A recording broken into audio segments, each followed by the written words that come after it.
What's up, everybody? This is Jason. Just got a great interview for you today. I'm really excited about it because it's uh, the guy that we're interviewing today, Andrew Raposo from Canada, another awesome Canadian that I get to have on the call with me today. I love interviewing Canadians because they. I don't think there's one person in our circle, Andrew, that from Canada that I don't like aspire to be more like. Um, and they Oh, kind of push me to be the best fitness professional and coach that I can be. So that's why. But thanks for being on the call, Andrew. It means a lot. thanks for having me, man. Cool, man. So for those of us, I know your story. We've unfortunately you've had the pleasure of being my roommate at a few of the fitness. Well, at least one of the recent fitness events that we've been to. Um, which that was interesting, but it's always nice to split the cost. For those of us that don't know anything or may not know of you, which they might be living under a rock, in my point of view, why don't you just go into it, just give us an annotated version of your story, how you got into Muay Thai, you told me that story, and then leading you to creating one of the best-selling um, abs products online. Thank you. So I first got into everything by getting to boxing. I started with boxing at the age of 14, and from there I started to compete. Did well in boxing. I think I was doing it for about 4 years before I got into Muay Thai. I actually got into Muay Thai. I got injured, so I was out of the game for about 6 months. And I actually decided to try something new, just to experiment. And if I didn't like it, I would have gone back to boxing. But I actually did MMA first, and so I like to stand up, and I did the ground game too. I did the wrestling. I did BJJ. It's great, but I really fell in love with the stand up.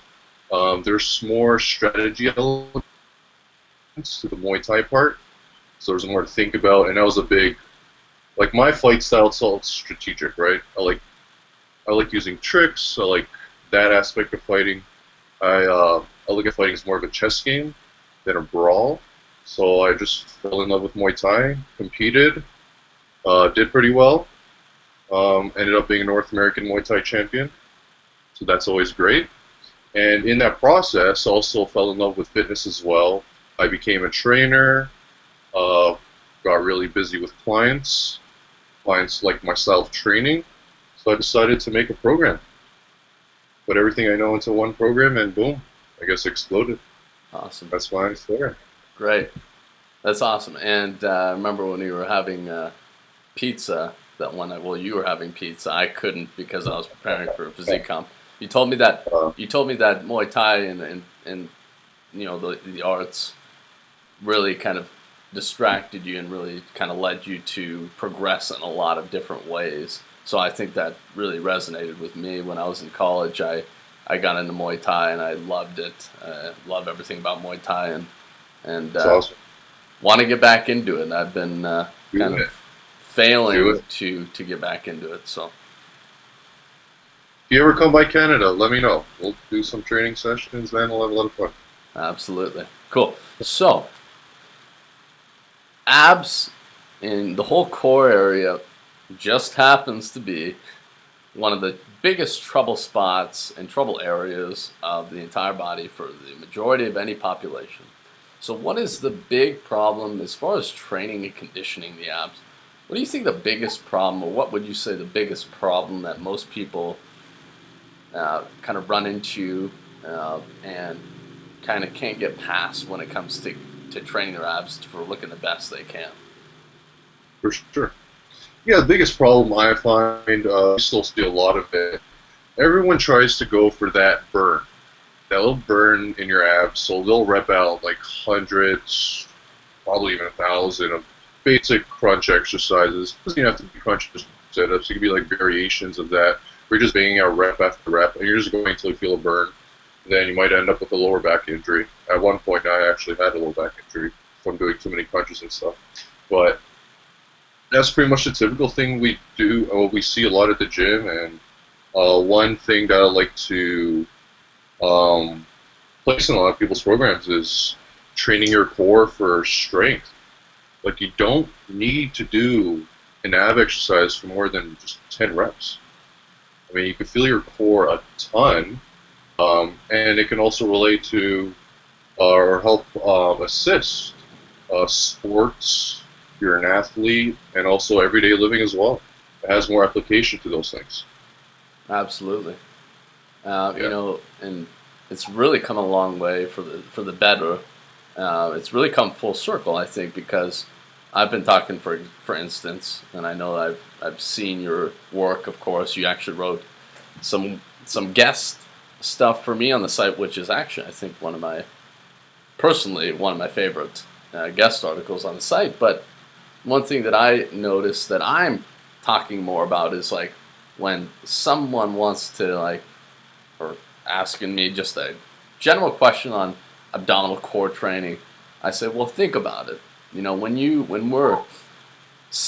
sneeze, when you cough, when we vomit, the typical and the automatic response that it's like uh, parasympathetic, something we can't even really control. It's a reflex is that our stomach pushes outward instead of sucking up and inward, which most people Yeah. want to do, and they think that that's ab training. But if you take the natural response to abdominal bracing, the abdominal wall, sneezing, coughing, it's a little bit different than most people think. So I think if you just go back to the roots of abdominal engagement and contraction, you'll get a lot further in a lot less time. And that's where kind of like training like a fighter comes in place because in order to really throw a hard punch or a hard kick, you're going to need to brace your abs.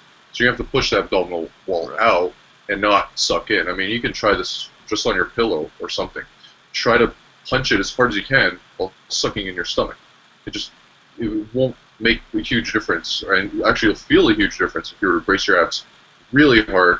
And that's something I like to focus on in the Fighter Abs program as well, is to strengthen that abdominal contraction or the brace and that's something I do for my fighters as well in strength conditioning, is to help with the brace to make, and which transfers over to the power of the punch or the kick.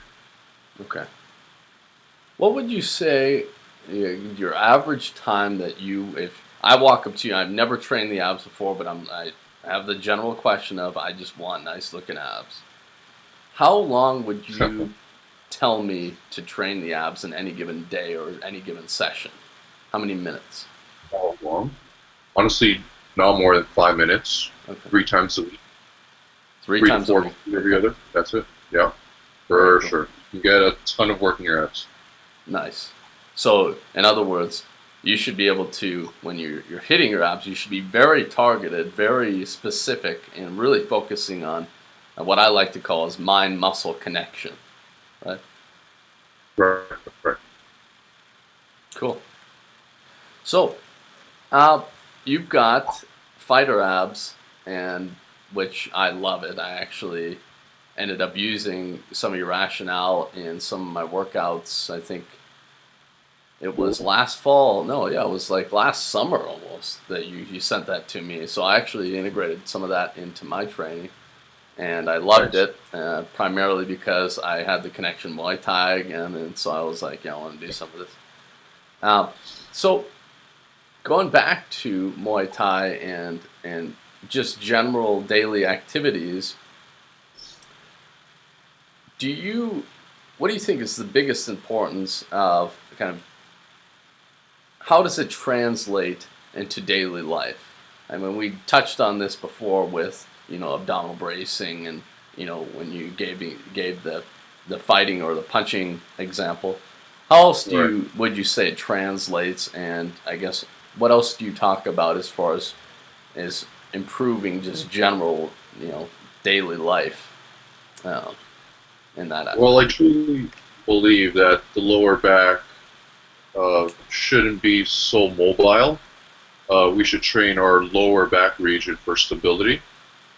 So when we're doing stuff like carrying a heavy box or a heavy item, I mean, having that strong, stable core can just go a long way in help preventing a lower back injury. I think that's probably the number one biggest thing for having a strong core and training your abdominals for strength and stability. Okay. So that'd be the one for sure. Right. And then kind of translating to I mean, that lower spinal. back is probably the number one place where people get injured. Yeah. So Yeah. I see a lot of my clients. Right. And a lot of things that I mentioned to somebody, I think we were just talking the other day about just general training, and spinal alignment. And I brought up just something without thinking about it. It was glute contraction while training the core.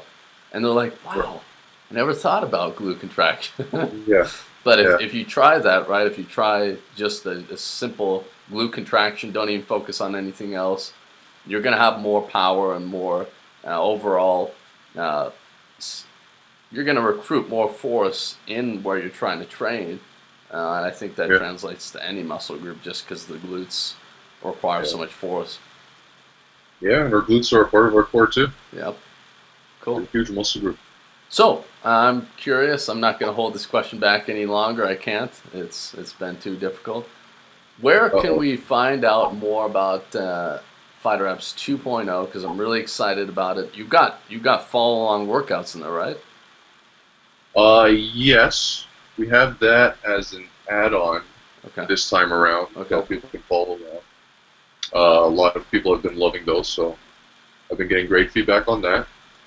But for more information, you can go to fighterabs.com, and I'm sure Jason will provide you with a nice VIP link for you guys. So Yeah, I'll hook that up right below so you can go without even leaving the page. yeah, so that's where you can get more Right. info. And how about if I want to find out more about if we want to find out more about you and some of the other content you have, what would that be? Is it still Sure. AndrewRaposo.com? Is that what it was?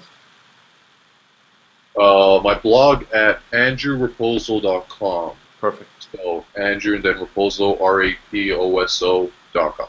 Cool. I'll hook both of those up right below, and we will all be visiting that for sure. It was a huge hit. You've helped thousands. I think we were talking last month, right? And it was around 7,000 people, which is just wild. So Yeah. that's great, man. I want to congratulate you on all the success that you've had with helping people all over the world. Thanks, man. And once again, everybody, Andrew Raposo from Canada, and you're from the Toronto area, of course. And so we will talk to you Yes. guys soon. Thanks a lot, man. All right. Thanks for having me, buddy. See ya.